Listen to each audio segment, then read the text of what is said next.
इस वीडियो के अंदर गाइस हम लोग बात करने वाले हैं आईटीआर फाइलिंग के बारे में, specially for the pension in the assessment year 23 और 24 के लिए। कौन सा पेंशनर जो रिटायर्ड लोग हैं जिनको पेंशन वगैरह मिलती है उनको कौन सा आईटीआर फॉर्म वगैरह फाइल करना पड़ता है, कैसे आपको पेंशन की रिसिप्ट वगैरह चेक करनी है, कैसे आपको क्रॉस मैच करना है 26 एएस के साथ में या फिर एएस स्टेटमेंट के साथ में। स्टेप बाय स्टेप पूरा लाइव वीडियो होगा, पेंशनर कैसे अपनी आईटीआर यहाँ पे फिलअप कर सकते हैं। तो गाइस पूरा वीडियो यहाँ पे जरूर देखिएगा। और अगर आप लोगों को एक टैक्स एक्सपर्ट के माध्यम से अपनी आईटीआर फाइल करानी है बहुत ही अफोर्डेबल कॉस्ट के ऊपर, तो उसकी लिंक भी मैंने सिंपली आपको डिस्क्रिप्शन बॉक्स के अंदर प्रोवाइड कर रखी है। तो चलिए गाइस शुरू करते हैं। पहले गाइस सबसे पहले बात करते हैं कि आपको फॉर्म देखिए कौन सा फाइल करना है। तो चार टाइप के फॉर्म होते हैं, आईटीआर 1, 2, 3, 4। तो अगर आपकी केवल पेंशन से इनकम है, अगर आपकी कोई मान लीजिए रेंटल इनकम है या फिर कोई अदर इनकम, जैसे कि मान लीजिए पोस्ट ऑफिस की एफडी का इंटरेस्ट हो गया, बैंक के एफडी का इंटरेस्ट हो गया, डिविडेंड हो गया, तो आप सिंपली आईटीआर 1 के साथ में जा सकते हो। इसके साथ में अगर आप मान लीजिए स्टॉक मार्केट के अंदर भी अगर आपने निवेश कर रखा था और अब जाके अपने अपने शेयर्स जो है यहाँ पे अगर आपने बेचे, उसके ऊपर प्रॉफिट या लॉस जो भी बुक किया है, या फिर मान लीजिए आपने म्यूचुअल फंड के अंदर वो चीजें की है, तो आपको आईटीआर 2 फाइल करनी पड़ेगी। और साथ में अगर आप इंट्राडे और फ्यूचर एंड ऑप्शन के अंदर भी डील करते तो आपको आईटीआर 3 फाइल करनी है। और लेट सपोज कहीं पे अगर आप इसे कॉन्ट्रैक्ट बेसिस पे जॉब करते हैं या एक छोटा मोटा बिजनेस चला रहे रिटायर्ड होने के बाद में, तो आप सिंपली यहाँ पे आईटीआर 4 फाइल कर सकते हैं। आपको इस पता कैसे लगेगा कि मेरे को कौन सा फॉर्म फाइल करना है? तो गाइस इसके लिए सिंपली आपको अपने पोर्टल के अंदर लॉगिन कर लेना है। तो सबसे पहले आपको अपना एएस का स्टेटमेंट चेक करना है। सर्विस वाले टैब के अंदर जाइएगा, यहाँ पे आपको मिलेगा एनुअल इन्फॉर्मेशन स्टेटमेंट। इसके ऊपर गाइस आपको सिंपली क्लिक करना है, प्रोसीड बटन के ऊपर क्लिक करना है। यहाँ पे मिलेगा आपको एएस का टैब। यहाँ पे अब आपको दो ऑप्शन मिलेंगे, आपको टैक्स पेयर इन्फॉर्मेशन समरी के ऊपर क्लिक करना है और गाइस यहाँ पे असेसमेंट ईयर सिंपली 22 और 23 को सेलेक्ट कर लीजिएगा। अब गाइस यहाँ पे क्या होगा, गवर्नमेंट के पास में आपके पैन कार्ड के अगेंस्ट में जो भी इन्फॉर्मेशन है, उनके पास में जो भी डेटा अवेलेबल है, वो पूरा आपको एक ही स्क्रीन के सामने यहाँ पे दिखाई देगा। हो सकता है यहाँ पे पेंशन का अमाउंट ना दिखाई दे, क्योंकि अगर पेंशन के ऊपर टीडीएस नहीं कटा हुआ तो वो चीजें आपको यहाँ पे नहीं दिखाई देगी। लेकिन अगर आपने स्टॉक मार्केट के अंदर कोई एक्टिविटी की है, आपका बैंक से कितना इंटरेस्ट है, सेविंग्स है कितना है, ये सारी जानकारी गाइस आपको यहाँ पे इस स्क्रीन के सामने मिलने वाली है। अब गाइस बात करते हैं कि आपको बेसिकली अपनी पेंशन की रिसिप्ट यहाँ पे कैसे डाउनलोड करनी है। तो देखिए हर स्टेट का अपना अपना एक पेंशन का बेसिकली पोर्टल होता है। तो जैसे कि मेरे पास ये गुजरात स्टेट का है, तो आपको पेंशन पोर्टल के ऊपर जाकर अपना जो भी पेंशन का पूरा पेमेंट का स्टेटमेंट है वो आप सिंपली तरीके से यहाँ पे डाउनलोड कर सकते हैं, जिसके अंदर भाई आपको सारी इंफॉर्मेशन मिल जाएगी, कितनी आपको पेंशन मिल रही है, अगर कोई अरियर वगैरह मिला है या कोई और चीजें अलाउंसेस वगैरह इंक्रीज होके आए हैं, तो वो सारी जानकारी आपको यहाँ पे पेंशन रिसिप्ट में मिल जाती है। अब गाइस आपने डिसाइड कर लिया कि मुझे यहाँ पे कौन सा फाइल करना है, तो सबसे पहले आपको ई फाइल सेक्शन में जाना है, income tax return, file income tax return के ऊपर क्लिक करना है। यहाँ पे गाइस मिलेगा आपको 23 और 24 ऑनलाइन मोड के ऊपर सेलेक्ट कर लीजिएगा, कंटिन्यू बटन के ऊपर क्लिक कीजिएगा, स्टार्ट न्यू फाइलिंग पे क्लिक करना है, स्टेटस आपको इंडिविजुअल रखना है, कंटिन्यू बटन के ऊपर क्लिक करना है। यहाँ पे सिंपली आपको आईटीआर 1 फॉर्म को सेलेक्ट करना है, प्रोसेस इट आईटीआर करना है, लेट्स गेट स्टार्टेड करना है। रीजन पूछा जाएगा आपसे आईटीआर फाइल करने का, अदर ऑप्शन के ऊपर सेलेक्ट कर लीजिएगा, कंटिन्यू बटन के ऊपर क्लिक कर दीजिए। अब गाइस यहाँ पे 5 आपके शेड्यूल खुल जाते हैं और सभी को 1 बाय 1 आपको सिंपली तरीके से कंफर्म करना है। तो गाइस सबसे पहले यहाँ पे आता है नेचर ऑफ द एम्प्लॉयमेंट। तो देखिए यहाँ पे आप रिटायर्ड हो चुके हैं, आपको पेंशन वगैरह रिसीव होती है, तो यहाँ पे आपको पेंशन के अंदर भी कैटेगरी मिल जाएगी कि अगर आप सेंट्रल गवर्नमेंट के पेंशनर है तो आपको वो सेलेक्ट करना है, स्टेट गवर्नमेंट के तो आपको वो सेलेक्ट करना है, अगर आप पीसीयू के हैं तो आपको वो सेलेक्ट करना है, या फिर कोई अदर्स है तो यहाँ पे सिंपली आपको अदर पेंशनर के अंदर सेलेक्ट करना है। तो पेंशनर के अंदर भी यहाँ पे आप सब कैटेगरी बना रखी है गवर्नमेंट ने। उसके बाद गाइस 139 सबसेक्शन 1 बाय डिफॉल्ट आएगा, आपको नीचे जाना है। अगर गाइस आपकी डिडक्शन वगैरह अवेलेबल है स्टिल, अगर आप एटीसी वगैरह के बेनिफिट वगैरह उठा रहे हैं, तो उस केस में आपको इसको नो रखना है, न्यू टैक्स रेजिम को। अगर आपके पास में कोई भी डिडक्शन अवेलेबल नहीं है तो उस केस में इसको आप यस भी कर सकते हैं। उसके बाद में गाइस आपको नीचे जाना है, वैलिडिटी यहाँ पे आपको अपना बैंक डिटेल्स वगैरह मिल जाएगा, कंफर्म बटन के ऊपर क्लिक करना। उसके बाद में गाइस यहाँ पे सेकंड शेड्यूल आता है ग्रॉस टोटल इनकम का। अब आपसे गाइस कुछ क्वेश्चन पूछे जाएंगे, सभी को सिंपली यहाँ पे आपको स्किप करना है। अब गाइस यहाँ पे आपको 3 शेड्यूल मिलेंगे, सैलरी का मिलेगा, हाउस प्रॉपर्टी का मिलेगा, अदर सोर्सेज का मिलेगा। तो शुरुआत करते हैं हम लोग सिंपली सैलरी से। तो देखिए आपकी जो भी आपको पेंशन मिलती है अल्टीमेटली वो सैलरी अंडर सेक्शन 17 के अंदर ही जाती है। तो गाइस टोटल जितना भी आपका पेंशन रिसीव हुआ है अप्रैल 2022 से लेकर मार्च 2023 के बीच में, वो लमसम अमाउंट यहाँ पे आपको सिंपली इंसर्ट करना है। और साथ में गाइस बताना चाहूंगा कि पेंशनर वालों को भी यहाँ पे स्टैंडर्ड डिडक्शन का डेफिनेटली यहाँ पे लाभ मिलता है, उनको भी ये चीजें यहाँ पे मिलती है, तो आपको सेपरेटली डालने की जरूरत नहीं है। यहाँ पे बाय डिफॉल्ट आपको 50,000 रुपए की स्टैंडर्ड डिडक्शन यहाँ पे सिंपली तरीके से मिल जाती है।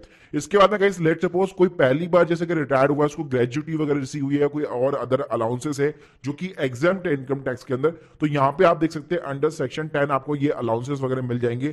जैसे अगर आपको ग्रेजुटी वगैरह रिसीव हुई है तो यहाँ पे आप देख सकते हैं आपको ग्रेजुटी के कॉलम वगैरह मिल जाएंगे। इसके अलावा भी गाइस इसके अंदर बहुत सारे एलटीए वगैरह बहुत सारे यहाँ पे आपको अलाउंसेस वगैरह मिल जाएंगे। तो अगर ऐसा कोई भी अलाउंस है जो कि टैक्स एग्जाम्प्ट है तो उसको आप सिंपली यहाँ पे डाल सकते हैं। उसके बाद में गाइस नेक्स्ट कॉलम आता है आपका हाउस प्रॉपर्टी का। अगर आपकी कोई रेंटल इनकम है तो simply type of house property में आपको लेट आउट चूज करना है और जितना भी आपका रेंट रिसीव होता है पूरे साल भर के अंदर प्लस उसके अगेंस्ट में म्युनिसिपल पार्टी को जितना भी टैक्स पे करते हैं वो आप डाल सकते हैं। और अगर उस प्रॉपर्टी के ऊपर आपने लोन उठा रखा है तो उसका इंटरेस्ट का भी 2 लाख तक का डिडक्शन आप यहाँ पे इस कॉलम के अंदर अवेल कर सकते हैं। लेकिन लेट सपोज अगर आप प्रॉपर्टी के ऊपर खुद रहते हैं और अगर आपका होम लोन अभी भी यहाँ पे चल रहा है तो उसका इंटरेस्ट का डिडक्शन भी आपको इस वाले कॉलम के अंदर 2 लाख रुपए तक मिल जाता है। इसके बाद में गाइस नेक्स्ट कॉलम आता है हमारा सिंपली अदर सोर्सेस का। तो देखिए यहाँ पे बाय डिफॉल्ट ही कुछ डिटेल प्रीफिल्ड मिलेगी, जैसे बताया था जो एआईएस के अंदर फैच हो रहा है आपको ऑटोमेटिकली यहाँ पे मिलने वाला है। तो आपको यहाँ पे केवल कुछ नहीं करना, आपको चीजें एडिट करनी है और कंफर्म करनी है। तो आपको ऐड बटन के ऊपर क्लिक करना है। सबसे पहले पूछेगा सेविंग बैंक अकाउंट का इंटरेस्ट, तो आपको एआईएस से भी मिल जाएगा और साथ में आप अपना बैंक स्टेटमेंट वगैरह भी चेकआउट कर सकते हैं। तो जितना भी आपका सेविंग बैंक अकाउंट का इंटरेस्ट है वो आप डाल दीजिएगा।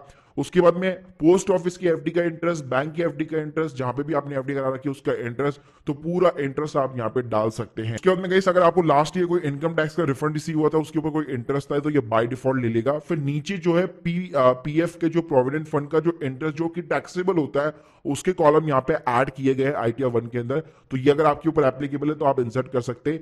इसके अलावा गाइस यहाँ पे आपको एक फैमिली पेंशन का ऑप्शन भी मिलेगा। ये उन लोगों के लिए है, उन पेंशनर लोगों के लिए जिनकी मान लीजिए आपकी कोई फैमिली पेंशन भी आती है उसके साथ में, मतलब आपकी तो आती है, आपकी फैमिली पेंशन भी आती है, या फिर कोई मान लीजिए एज ए इंडिविजुअल पर्सन कोई फाइल करना चाहता है और फैमिली पेंशन को यहाँ पे दिखाना चाहता है, तो उस केस में गाइस यहाँ पे आप इस कॉलम के अंदर इंसर्ट कर सकते हैं। उसके बाद गाइस लास्ट कॉलम यहाँ पे आपको मिलता है अदर एनी अदर कॉलम का। तो अगर आपकी कोई ऐसी इनकम है जो कि यहाँ पे आपको कॉलम नहीं दिखाई दे रहा है तो एनी अदर कॉलम के अंदर एक डिस्क्रिप्शन डालकर सिंपली आप यहाँ पे अपनी इनकम को जो है डिस्क्लोज वगैरह कर सकते हैं।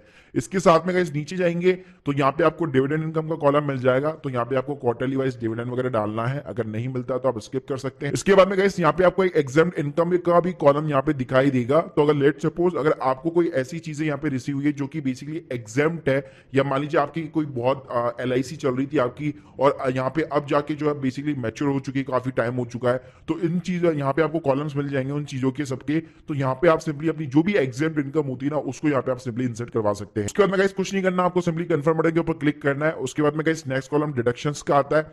तो यहाँ पे सबसे पहले आपको एटीसी दिख जाएगा। तो अगर आपका पीपीएफ के अंदर अभी भी कंट्रीब्यूशन जा रहा है, लाइफ इंश्योरेंस अगर आपने करा रखा है उसका प्रीमियम वगैरह जा रहा है, या कोई 5 साल की आपने एफडी वगैरह करा रखी है तो उसका सिंपली यहाँ पे आप डिडक्शन अवेल कर सकते हैं। 1.5 लाख तक आपको डिडक्शन यहाँ पे अवेलेबल है।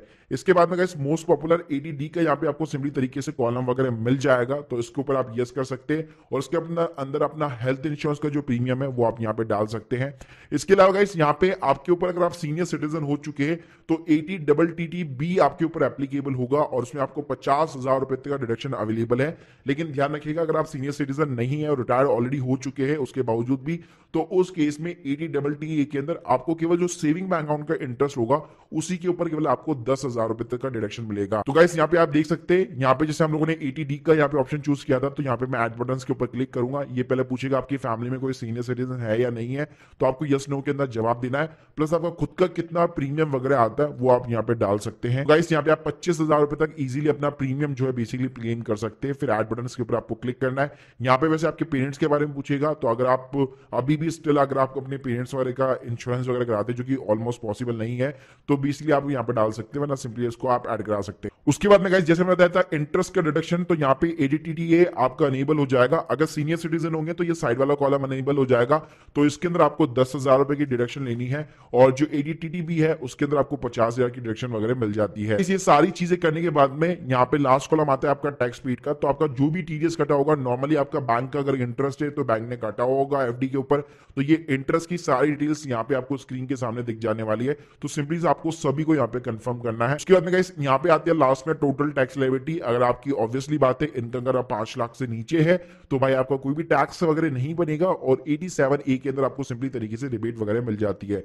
तो गाइस इस तरह से आपके सारे शेड्यूल यहाँ पे सिंपली फिलअप हो चुके हैं।